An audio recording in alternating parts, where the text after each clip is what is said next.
Welcome to Arizona Roundup with Stuart Rosebrook at Sharlot Hall Museum. My special guest today is Dr. Andrew Patrick Nelson of the Scottsdale Museum of the West, or should I say the Western Spirit Museum in Scottsdale, Arizona.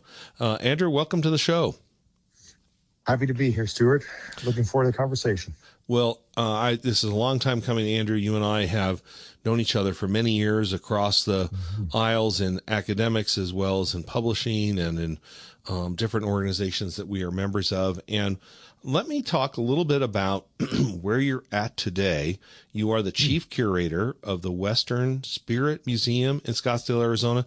Is that its full title today? Is it, or does it have a bigger title? I know that for marketing purposes, has it been shortened, or what's our full title of the museum today? Yeah. Great question. Yeah, so we've gone through a few different iterations of the name over the years. Scottsdale Museum of the West is out there. Western Spirit, Scottsdale is Museum of the West. But I guess at this moment in time, Western Spirit Museum is what we're going with. That's on all of our branding. So Western Spirit Museum works for me. That's great. And my experience in the past decade as this museum has emerged from an idea to one of the leading museums on the American West, between California and Texas, I would say. You really have a great reputation there. The programming, the curatorial, the exhibits, the originality of the materials, and your mission there that complements the American West and the other museums in the Maricopa County and in Arizona. How long have you been at the museum now, Andrew? So just over 2 years. I was formerly at the University of Utah as the chair of film and media arts, and then was lured 7 hours down the road to Scottsdale 2 summers ago. Well, that's a big leap. I have a colleague of mine that was in a tenured professor in public history in Florida, and then was as a trained public historian from ASU, had left Florida and went to Patrick Moore, went back to New Mexico, where he is in the museum business right now as well. Tell me a little bit about, because you are an academic historian, you are a public historian, great depth of knowledge on the West. Tell me a little bit of your background that took you on that journey from as an academic graduate student where you studied to becoming a tenured professor and then moving on to become the chief curator in Scottsdale. Yeah, it's certainly not where I envisioned I would end up if you had asked me 20 or 30 years ago. But it's been a fun ride. It's still a fun ride. So I'm, my first love is movies. I've loved movies for as long as I can remember. And, when I got to that point in my teenage years where people are asking you what you're going to study in college, which I suppose dictates what you're going to be, who you're going to be, what you're going to do for the rest of your life. I just, at that moment in time, just really liked movies, like watching movies, like talking about movies, like writing about movies. Turned out you could get a degree in that. So that's what I went and did. And that led to a bachelor's degree and then a master's degree and then a PhD. And then along the way, I was really introduced to the Western. As I often explain, the popular culture of my youth, the 1980s, there are not many cowboys present. No. It's science fiction, it's superheroes. And I didn't have a grandfather around who was, watching reruns of Gunsmoke and Bonanza when I came home from school. Right. So it was really at college, taking film studies classes that I was introduced to the Western because, so many Westerns are not only great films, but they're made by great filmmakers like John Ford or Anthony Mann or Bud Bedecker or Howard Hawks. And they, of course, star some of the great screen performers, starting first and foremost with John Wayne. Right. So it's really something I fell in love with in college. And where did you do your undergraduate work and where did you grow up? Yeah, so I'm originally from Calgary, Alberta, Canada, home of the Calgary Stampede. Very Western state there. And that it is. That is truly the West up there in Calgary and in Alberta. Yeah, it is. I've heard it described as the Texas of Canada. I don't know if that's quite accurate, but it's Western Canada. So that's where I was born and raised. I did my undergraduate degree at the University of Toronto, and then did a master's degree at Carleton University, where I wrote a master's thesis about John Wayne, and then was able to study under a brilliant film scholar named Steve Neal at the University of Exeter in England for 3 years, and that's where I got my PhD. So wrote a dissertation I was proud of about westerns, and that led to my first monograph about westerns, Still in the Saddle, the Hollywood Western, 1969 to 1980. So it's really, it's really kind of, Western movies is where it starts, and that's what moves me along in my degrees. And I guess I'll pause the story there. No, I think that's fascinating, Andrew. I love that story. And that's one thing I love to talk about on this podcast is, people's their journey, their trail, their area of inspiration. And, stepping back, growing up there in Alberta, it's such a, and it's on my bucket list. I have not traveled to Alberta and visited the beautiful, the Rocky Mountains of Canada, and just the open plains, and just such a Western province of Canada. Obviously you growing up in as you say, in the 80s, lots of Star Wars and Star Trek, and, a Rocky IV, and, superheroes and etc. And the Western, yeah. I've written recently about the Western, and it's interesting. There are these bridges that keep the Western alive. And I wrote an article recently about Willie Nelson and Waylon Jennings and their music. And suddenly, they're starring in TV Westerns. And of course, we owe a lot to Lonesome Dove. Yes. And just a handful of really strong A movies. And people like Ted Turner says, I'm going to keep the West alive on my network. And, of course, syndication. But is there something that before you got to college, was there, obviously you grew up watching Westerns. Who were some of your earliest heroes in film, whether they were the directors who you started to follow, or stars, or you said, that Western's pretty good. I want to know more about how those films were made. Yeah, no, that's a great question. Well, certainly the Westerns that I remember from my youth, in the in the 80s, the 90s are the big ones. So, a Silverado, for example, and then you get into Dances with Wolves and Unforgiven. And that's reflective of something you just alluded to, that, by the time we get to the 80s, the Western has kind of settled into being something of a niche genre, right? Where it can genuinely thrive, but in an increasingly diversified media landscape. So you mentioned Ted Turner is a really important figure. We get important Western TV movies with people like Tom Selleck on TNT, and we get great Western movies on HBO and so on. Kenny Rogers, my father wrote Two of the Gamblers. Well, there you go. No, this is sort of where it where it thrives. There's a great argument that the real traditional Western, which had maybe in the 30s and 40s, really kind of migrated out of the B Western into the A Western, and then back into TV, that it kind of stayed in television, maybe until the 21st century. But you'd asked me about filmmakers, and the first one who comes to mind, who is not a Western filmmaker, is John Carpenter. He's one of my favorite directors. Yeah, sure. And I mentioned Carpenter because he sort of came of age. He starts making movies in the 1970s, and we know him from Halloween and Assault on Precinct 13 and The Thing. One of the great genre filmmakers of the 70s and 80s and beyond that. But he's one of these guys who grew up loving Westerns and never got the opportunity to make one. Right. So I sometimes look back and I think, well, I loved Assault on Precinct 13, and I saw Assault on Precinct 13 before I had seen Rio Bravo, for example, right? And we recognized the updates. So I had seen all of the films that he had made, inspired by Hawks and Ford and so on. So Carpenter certainly comes to mind. But then when I got into college, a story I like to tell is the first time I saw Once Upon a Time in the West. So this was in the college film class about genre narration, and the professor would sometimes do supplementary screenings on Friday afternoons.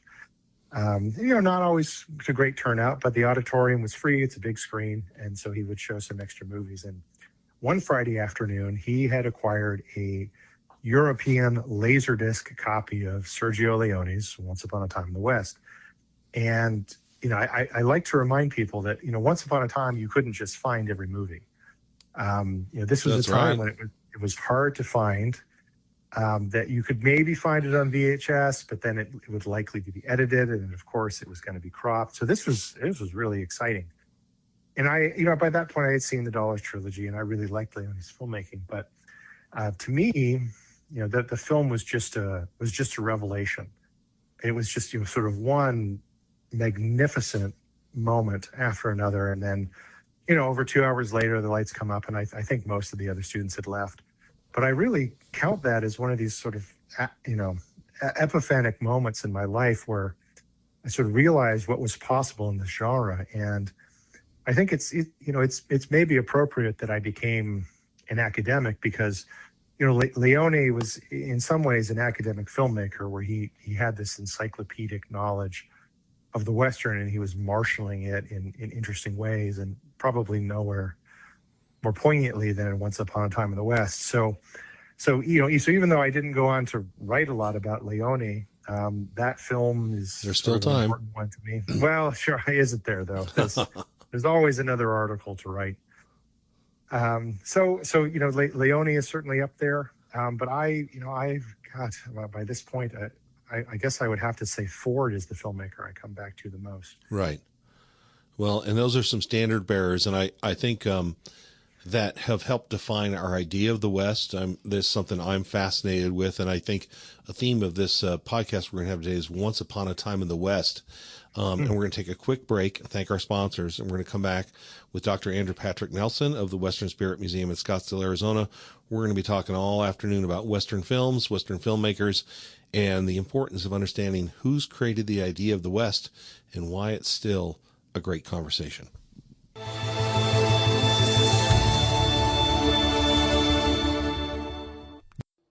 For over 45 years, Blind Brothers Arizona has been the heart of window style in Prescott. From blinds, shutters, drapes, they will custom design and install with expert precision, tailored just to you, whether it's for your home or your office. You can trust the name that locals rely on. Visit blindbrothersarizona.com today or call them at 928-776-1845. Once again, that's 928-776-1845 for a free consultation. Blind Brothers Arizona, the original since 1979.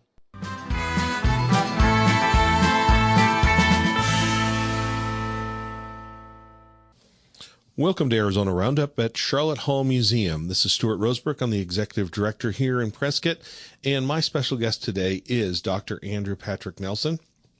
He is the chief curator of Western Spirit Museum in Scottsdale, Arizona, and a noted and award-winning author, podcaster, as well as editor of two book series, The Popular West at the University of Oklahoma Press and Real West at the University of New Mexico Press.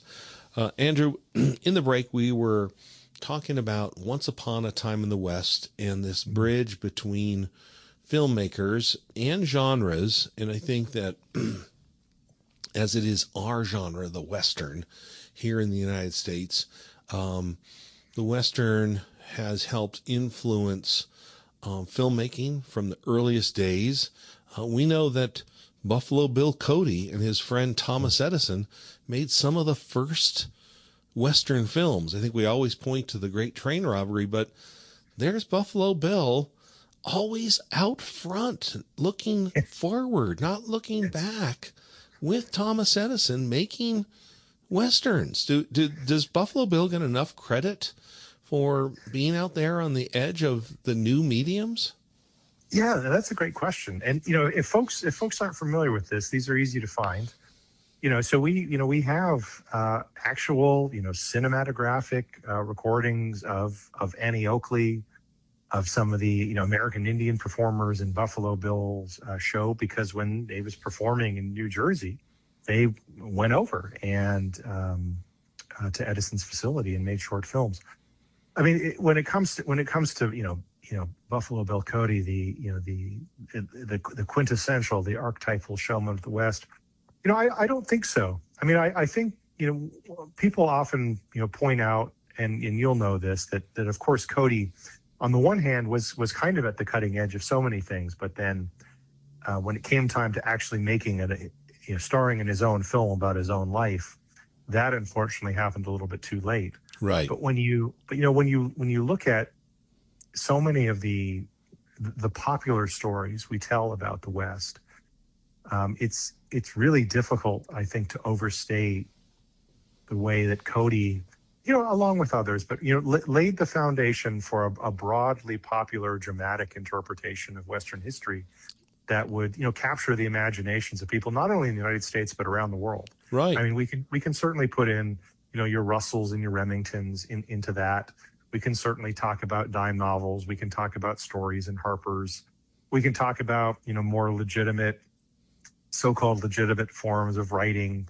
Your own Whisters. We can talk about Roosevelt if we want, and his academic histories of the West and so on. But in terms of taking the Western story and creating that bridge from history to myth, that was Cody, and that was he's the one who brought that live and in person to people around the world. And he took it around the world. And you talk about his impact on the popular culture of the West. His travels around the United States and across to Europe, where Queen Victoria, stands, tall. She welcomes Buffalo Bill Cody to the UK, and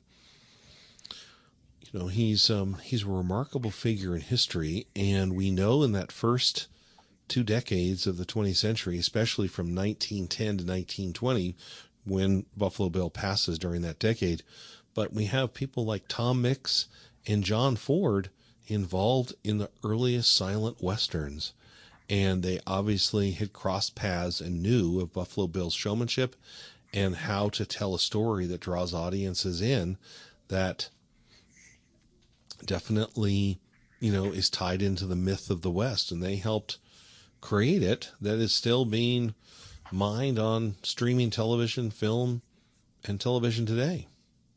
I think that's absolutely fair. I think so much of Western popular culture, for over 100 years now, can easily be traced back to Cody. And certainly people like Mix and Ford are a part of that. I sometimes think what gets lost is that connection to history. That Mm-hmm. Cody certainly was a showman. Paul Hutton has in different contexts said that sometimes Cody is criticized for being a showman, but of course that's what he was. He was arguably the greatest showman of certainly the late 19th and early 20th centuries. But within that, there still is this, as I said, a kind of a bridge to history. There's a recognition that what is being presented is not in and of itself history, but there's at least an acknowledgement, a connection to a past and a place that I think the best Western artists, at least acknowledge. But that's one of the great sort of ongoing struggles of the Western. But certainly Cody is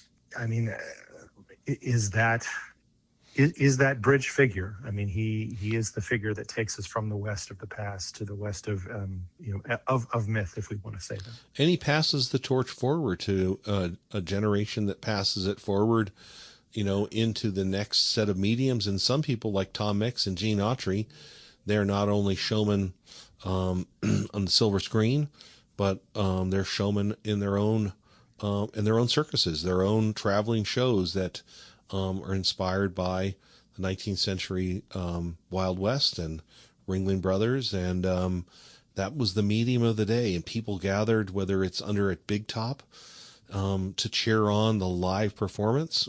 Rodeo today has its roots in the live performances of the Wild West, or they're in a drive-in movie theater watching How the West Was Won in 1962, or they're, in a grand movie house or a B movie house, cheering on their hero and heroines and booing the villains. It's I think it's I love the remarkable story and the discussion of how we are inspired by these myth makers who also inspire us to dig deeper to understand the history, but also bring the history to the masses.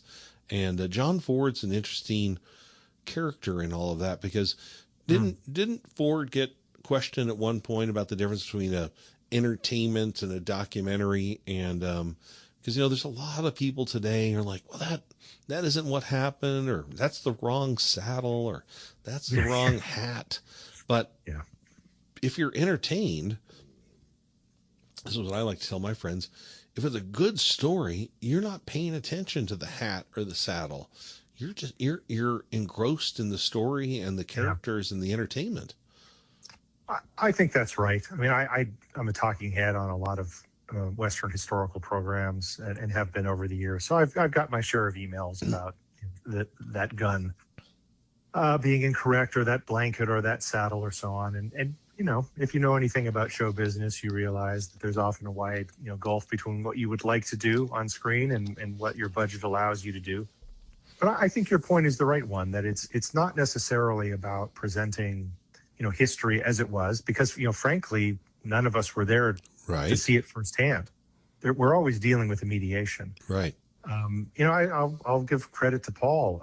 Again, number of years ago now, he wrote a really great piece in True West magazine, and I give him a lot of credit for being not only sort of the foremost historian of the American West, but he's always paid attention to popular culture, and he recognizes that the function of so much Western popular culture is not to provide us with an authentic, accurate portrayal of history. It's to inspire, hopefully, people to embark on their own adventure in history, as he puts it. And I think that's the greatest hope. So if people come away entertained, that's wonderful. And if it piques their curiosity and their interest to either see more Western movies or watch more Western TV shows, or God forbid, pick up a history book, I think that's great. There's room for all of that. And I'll say there are room for the sticklers. I like getting those most emails. Definitely. I'm often educated by them as well. I'm always learning, but I think that just speaks to the fact that this history is not one story. It's a set of competing arguments. You and I know this as academics. And and what are the icons that the film director, the production designer, says this will speak to the audience? And it's like True Grit, original production, was filmed in Colorado in the Rocky Mountains, while the story takes place in the novel in Arkansas and what we know as Oklahoma, the Indian Territory. And it's Howard Hawks is the director. Is that right? So that's Henry Hathaway. Excuse me. Yeah, but you're right. It's picturesque Ouray County, Colorado, standing rather improbably in for the Indian Territory. Right. And many movies take the story to a dramatic place in the West because the director says, this is my palette. We need to create grandeur as the backdrop of this story that we're telling. And who wouldn't want to put our story, like whether it's a Roman or, it's the Odyssey with the Tetons in the background. Shane picks, George Stevens says, this is where we're making this movie, and this is my backdrop, not North Hollywood, California. Well, and that's, you make a great point. And I've said this many times that, the Western is a remarkably expressive canvas upon which, so many great artists have done great work. But it is for many, ultimately an imaginary space. It's incredibly flexible.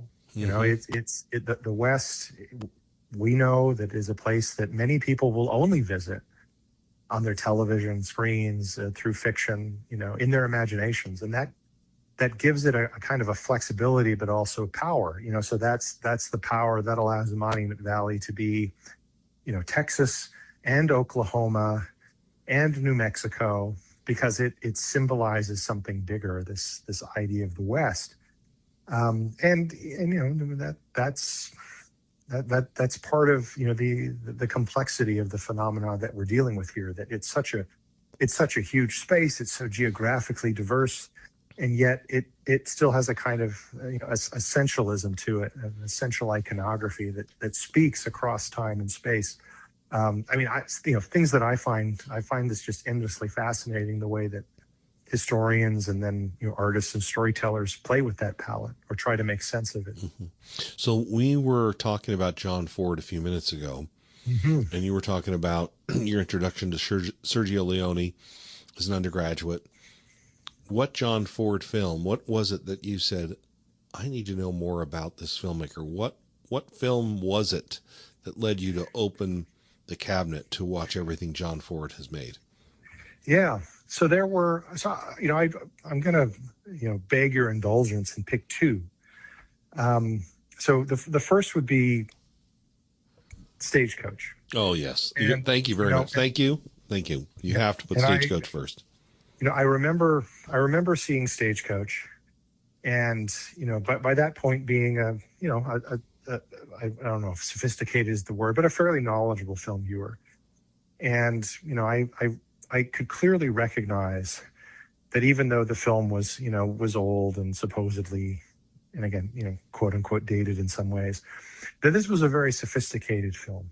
The way that the film was made, the way that it had been filmed, the way that Ford was keenly aware of the dynamics between the different characters. Oh, most within definitely. The spaces. So that to me, I saw that film, and this is before I had heard the famous quote from Orson Welles, but I had some inkling, So Orson Welles was, of course, he said a number of complimentary things about Ford over the years. Mr. Welles, who are your favorite artists? And he says, well, I prefer the old masters, by which I mean John Ford, and John Ford. Mm-hmm.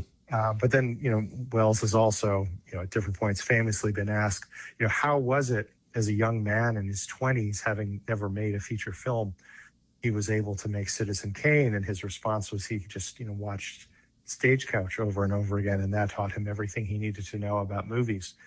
And I've relayed that anecdote to students over the years with a straight face, because I think you can learn almost everything you need to know about making movies from Stagecoach. So I would say Stagecoach. And I'm a huge fan of it. We don't have the modern Western without Stagecoach. It is a quintessential moment in cinema history.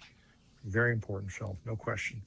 But I would pair that, at least in my own experience, with The Searchers, which I can recall upon first viewing, going in and being, aware of the film's towering reputation. Small screen or big screen the first time you saw it? So I was fortunate to see it on the big screen in a class the first time. And so, when you see The Searchers, that many people have said it's not only the greatest Western, but one of the greatest films ever made. Right. And I confess that when I first saw that film, I didn't quite get it. I understood some of it, but the greatness kind of eluded me. But then there were things about the film that I can remember being sort of, unsettled by. Definitely.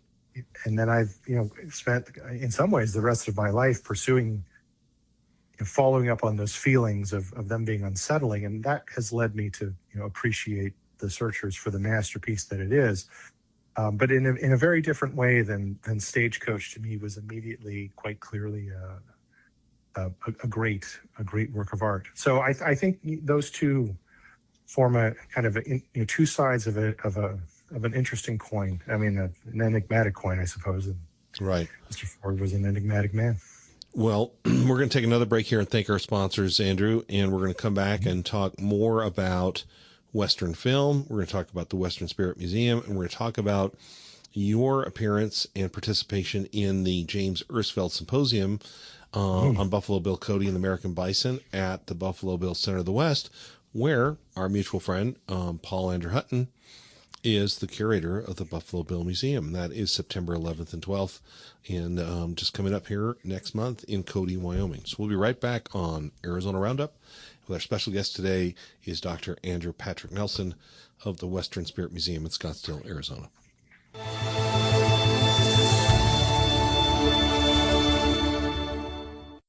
History matters. For nearly 100 years, the Sharlot Hall Museum has preserved our community's story, and over at Findlay Toyota, they believe in that same legacy of trust and reliability.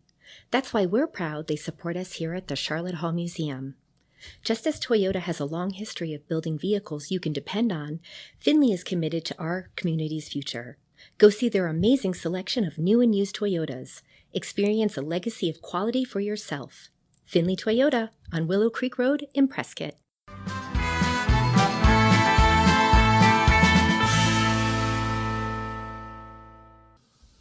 Welcome back to Arizona Roundup with Stuart Rosebrook at Sharlot Hall Museum in Prescott, Arizona.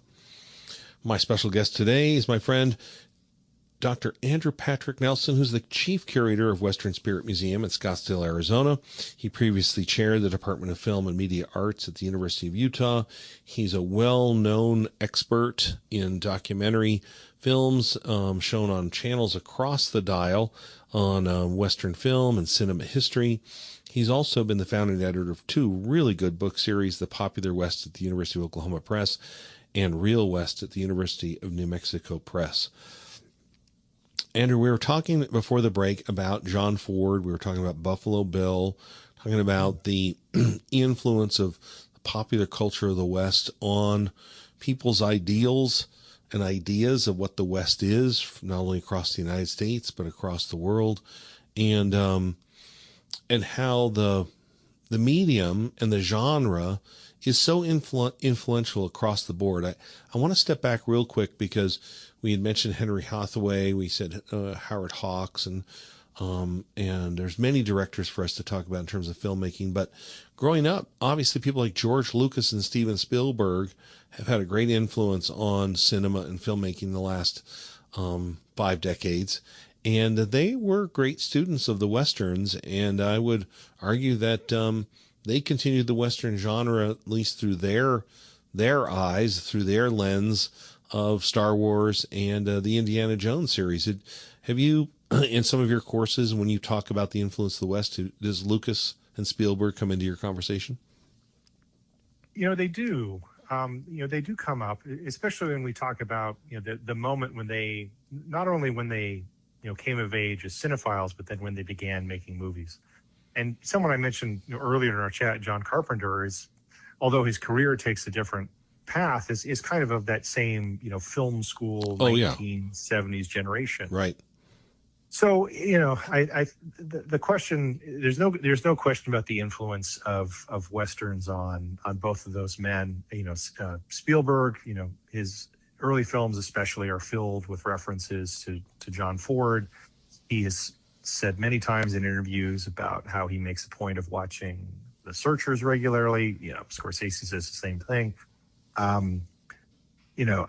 film like Star Wars, it's very easy to describe or see that film as being indebted to The Searchers. A young boy, after his family is massacred, goes on a quest with a mysterious old man to rescue a kidnapped girl. The influence is clearly there. Now, I've staked out this position, and I am happy to stick to it. I would never say that Star Wars is a Western. I would never say that Indiana Jones is a Western. I think that there are distinct things that make a Western, and that when you begin to loosen the criteria, I think you risk stretching the definition to the point where you may have a broader applicability, but you have less explanatory power. So I think, for me, I like to acknowledge influence. I'm happy to talk about that, but I would never go so far as to say, it's a canard at this point that Star Wars is a Western. But what's interesting about those two guys is they never made Westerns, even though they, especially Spielberg, could have. He's talked about how They wanted he's to. finally going to make a Western. And famously, one of his very first films as a youth was a Western. Something that he got to mythologize in his own. He gets to make his own biopic. So maybe he will, maybe he won't get to it. But the fact that those guys haven't, I think, tells you something about the place of the Western, and it's a different place than those two men have been operating in their careers over the 70s. Right. But influence, no question. Most definitely. And they in that era of directors, you met Martin Scorsese, and I think Spielberg, Sugarland Express, a modern Western in that early 70s, out into the heartland of the West. And doesn't Scorsese make as Alice Doesn't Live Here Anymore? Isn't that Yes. Yeah. So there's references in a number of them, but that's a key one. Mean Streets is another one, right, that has some gestures towards Ford and Westerns. And there in the 80s, I like to give a lot of credit to Outlaw Josie Wales in 1976, The Long Riders in 1980, Walter Hill, and of course we were talking a little earlier about Ted Turner and TNT, and popular singers, country Western singers who find they can bridge their genre of music into, television, film. Both Willie Nelson and Kenny Rogers, make some pretty good. Johnny Cash, right? Waylon Jennings, Chris Christopherson. Of course, Chris Christopherson's, with Pat Garrett and Billy the Kid and Sam Peckinpah. Another very important director to me, and a very influential director on the genre in the late 60s and 70s. And but today, here we are in 2026, and you are the chief curator of Western Spirit Museum. How are you bridging the gap between the Western when it ruled, your membership, your audience, and bringing people into the museum to examine the myth makers along with the history makers and the artists? Yeah, that's a great question. I mean, one of the the opportunity in Western Spirit, as I saw it, was not just sort of the film angle, and we're very fortunate at Western Spirit to have a substantial collection of film related things, and the museum had done some great film exhibitions in the past, so that was part of it. But what I saw was the opportunity to really pitch a large tent when it came to the art of the American West, or really the North American West. And what we were able to do at Western Spirit is we're not a history museum purely, so we're not a place where you come just to learn the history of the West. We tell the history of the West through art. Right. And the great thing about that is it forces you to confront different perspectives, so different art forms, different moments of time. So that is what is so exciting to me, that opportunity to tell so many different stories of the people who have either lived in the West, or at least have thought about the West through different forms of art. So that's, of course, painting and sculpture, but it's also American Indian art, so whether that's jewelry or pottery. But then it's film, it's popular culture, it's artifacts of ranching culture, artisanship of the West, right? Exactly. But the great thing about popular culture is, we're at a point now where, and it pains me to say this, but the average person does not know who Frederick Remington is. Right. So, and every art form, you get to this moment where, the most famous artist of your medium, of your genre, has faded from memory, from popular memory. That it happens. I brought up Maynard Dixon with some colleagues recently, because we have a Maynard Dixon here that was gifted to Sharlot Hall after he stayed at her ranch. And the person said, well, I don't know who that is. And your museum has hosted probably the most important exhibit of Maynard Dixon art in the last 40 years. Yeah, major exhibition. Major exhibition of Maynard Dixon. Dixon. Can't take any credit, but huge. Right. But that's so obviously part of the mission of the museum is to educate, to inform, to keep the memory of these people alive. But it's also important for museums to meet people where they're at. Mm-hmm. And so, one way that we're able to do that is with film and popular culture.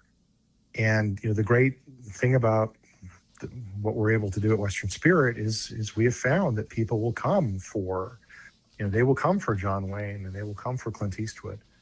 But then they'll stay and they'll explore, an artist like Max Schweitzer, a mid-century woman Arizona artist. They'll see the Navajo jewelry. They'll see the Hopi pottery. So in the broader scheme of things, it's Western film that is occupying a space that once would have been occupied by a Dixon or a Remington or a Russell. Well, and it's connecting the dots, though, because my feeling, and again, I think I mentioned this earlier, I have from a very early age been very interested in the men and women who have created the idea and continue to mine the idea of the West through their artistry, through their genre, through their medium. And your museum there in Scottsdale is a crossroads of that idea, because when you come in those front doors, you are confronted with a broad spectrum of the grand masters, the great, well-known, lesser-known, that where you start to ask the question, okay, this is where I'm going to learn about the West through the artisans who created the idea and have helped inspire people to come from all over the world to Arizona or New Mexico or other Western states to discover what the real West is. But it's the Imagineers who many times are the ones who lead them to go to want to come to Arizona and discover it, and start at a place like your museum, the Western Spirit Museum in Scottsdale. Oh, no question. And I think, you used the word artisan, which I like. I think that gestures to something we strongly believe at Western Spirit. And I believe personally that, the Western is and it has always been a truly multimedia tradition. Mm-hmm. One unfortunate thing that sometimes happens in the museum is we segment art forms so that the paintings are there, the sculptures are there, which is very different than how, people experienced the Western in real time, especially when it was popular. So, we've been talking about Buffalo Bill. So, at the moment that, somebody is perhaps excited to attend a performance of Buffalo Bill's Wild West, they're also reading dime novel adventures. They might also be reading Harper's Weekly. And you fast forward in time a little bit that, somebody who goes and sees a John Ford film, they could also watch a Western on television. They could be reading a Western novel or a comic book.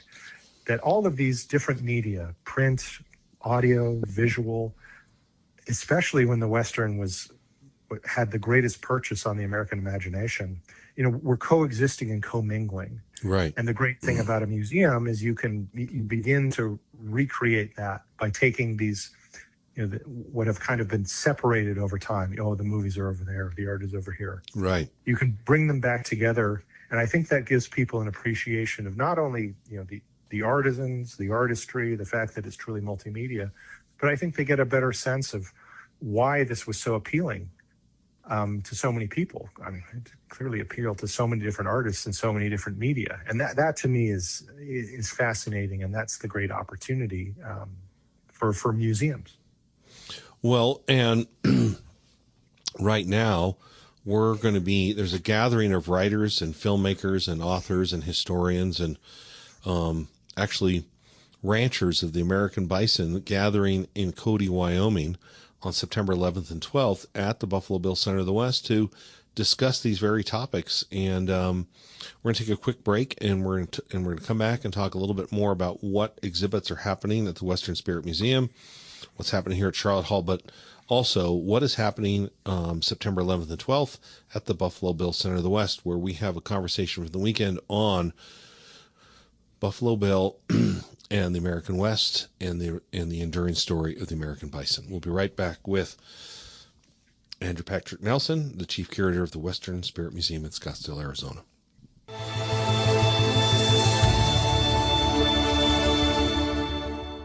Thank you very much, Stuart. Thank you very much. Andrew.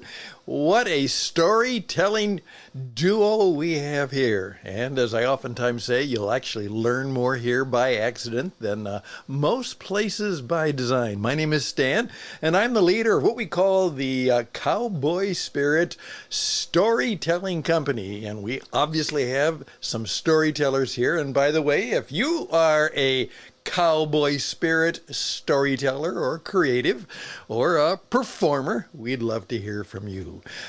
Just reach out to me at stan@witradio.net, stan@witradio.net, and we are in the business of helping you do just exactly what Stuart is doing at the Sharlot Hall Museum, getting the word out, the songs out, and very much the stories about your good work and your organization.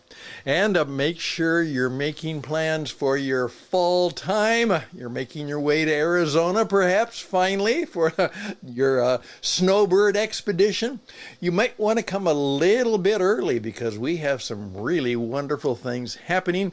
Go to the charlottehallmuseum.org, charlottehallmuseum.org, and you'll not only find all kinds of good things at the museum, but about some of the neat events. And September 19th and the 20th, well known, the Prescott Indian Art Market. Very well known around the world. Why don't you see if you can make it for that? And then in October, we have a double duo. The Folk Legacy Trio on the 2nd of October, followed up with the Prescott Folk Music Festival, October 3rd. And so we not only have the sounds of stories, we have the sounds of music, and we are grateful for all the things you do to make the charlottehallmuseum.org and the community of Prescott a wonderful place. As we oftentimes say, it's the mile-high cowboy city and everybody's favorite hometown. Well, now we need to go back to the rest of the story.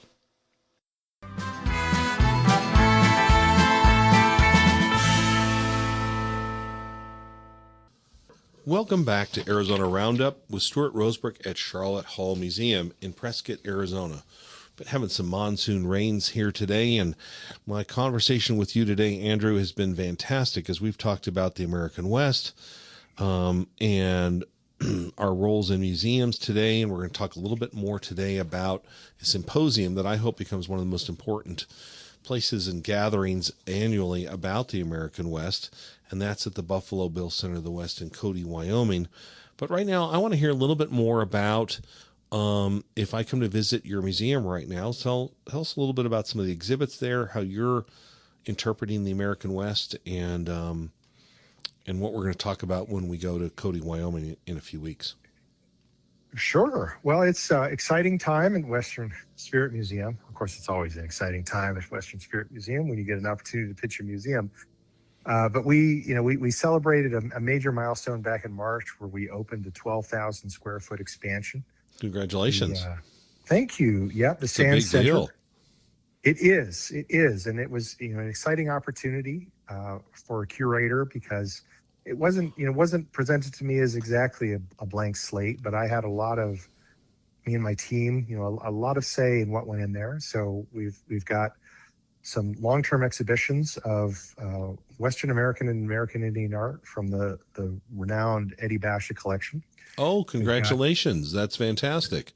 Thank you. That's exciting for us. But then we've also, on display in the Sand Center, we have our, really kind of world-class collection of Navajo jewelry, some of our Western bronzes, and then also our really comprehensive collection of Hopi and other indigenous pottery of the Southwest.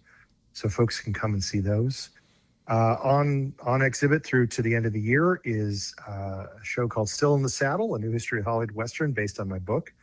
This is a show that I was able to curate at the Briscoe Western Art Museum a number of years ago, brought to Scottsdale. So that's 6,000 square feet of Westerns from the late 60s through the end of the 1990s. It's posters, it's screens, it's screen-worn costumes. So if you want to see how you measure up to John Wayne or Charles Bronson, you can come on down for that. And then just through the end of September is our exhibition about the work of an artist I mentioned earlier, the really important mid-century Arizona artist Max Schweitzer. Ah, And that's, mm-hmm. those are in addition to some of our old standbys. We've got permanent exhibits about miniatures, about Western saddles and spurs. So there's any number of things to see, and Sounds always something new fascinating. on the horizon. Oh, thank you, thank you. No, that sounds really interesting. And tell me a little bit more about your definition of a Western. So 1969 to 1990, you said, or 1980? Yeah. So to the 1990s. So it's Mm-hmm. sort of a history of the Western from that moment that we kind of alluded to, the moment of the Wild Bunch, but also Right. True Grit, up What a through year. the. 3 movies Oh, that year, right? Butch Cassidy and well, Sundance Kid. Butch Cassidy as well. But if we want to be more inclusive, we could also throw in Support Your Local Sheriff. Right. We could, if we want to be really inclusive, we could make sure Elvis's Charo is in there. It was really an amazing year for westerns, It I sure think. is.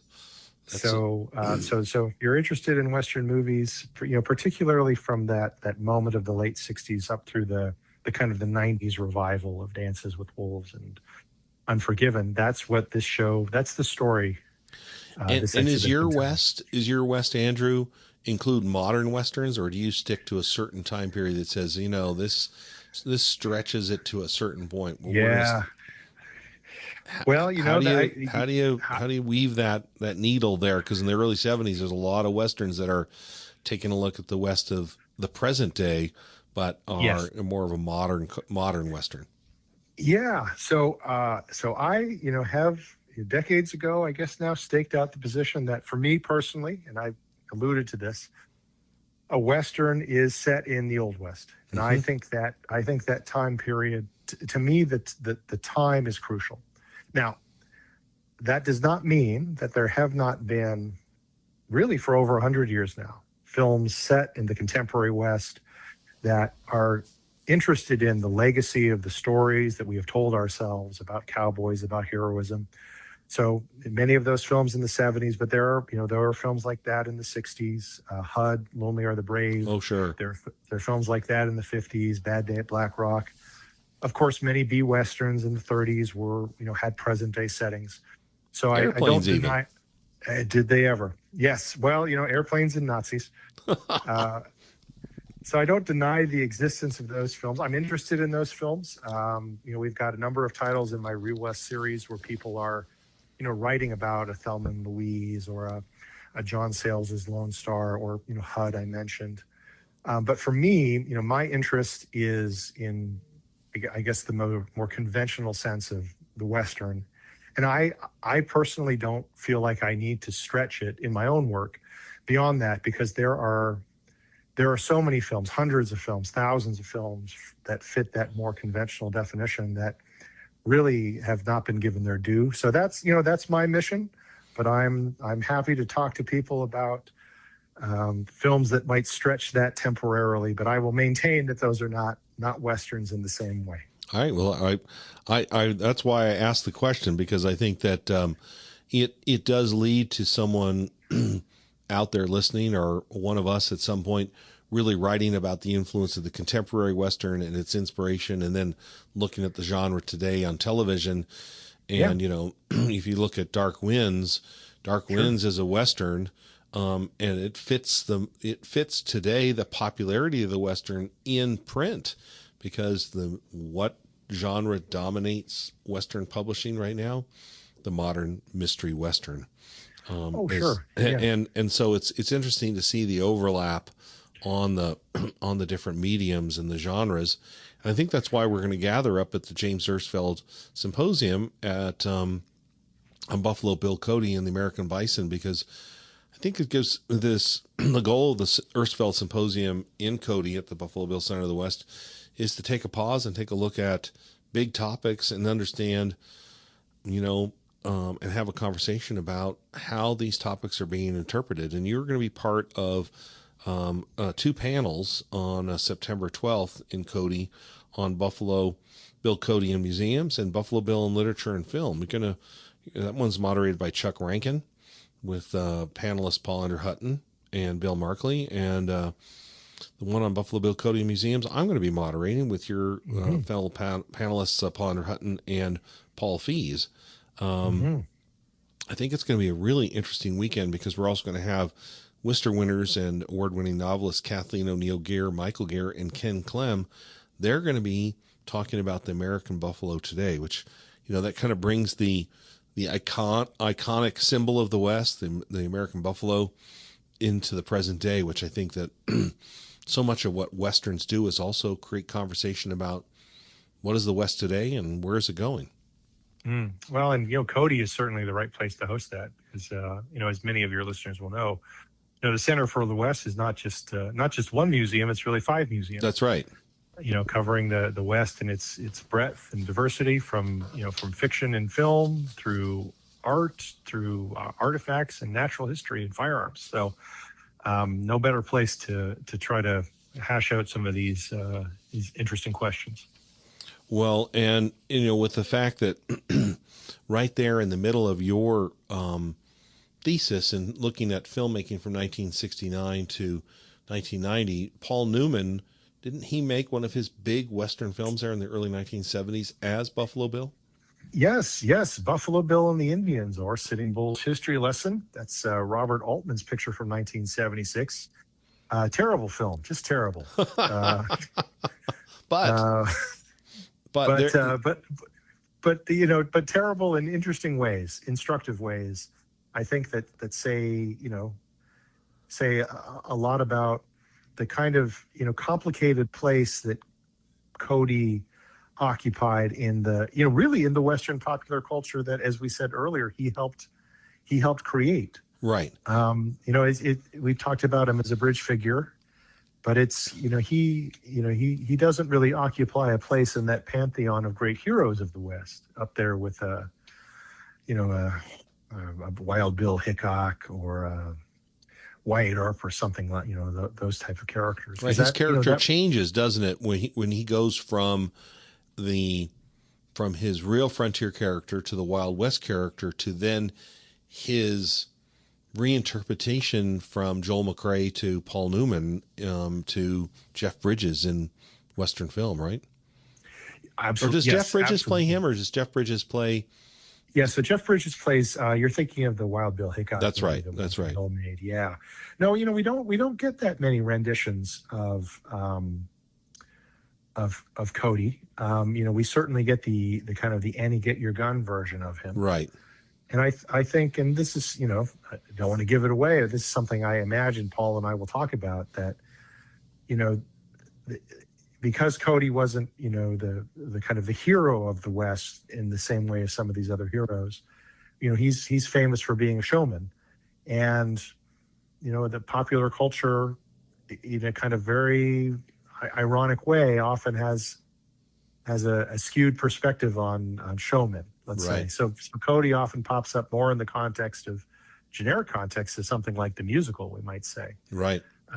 Where he's often a figure of fun, or somebody to point out his supposed lies and so on, which I think is a great injustice in many ways. But most definitely, I'll definitely get into that. Well, and that weekend we're up in Cody at the James Ersfeld Symposium, which is going to be hosted by the Western Writers of America and the Homestead Foundation and the Buffalo Bill Center of the West.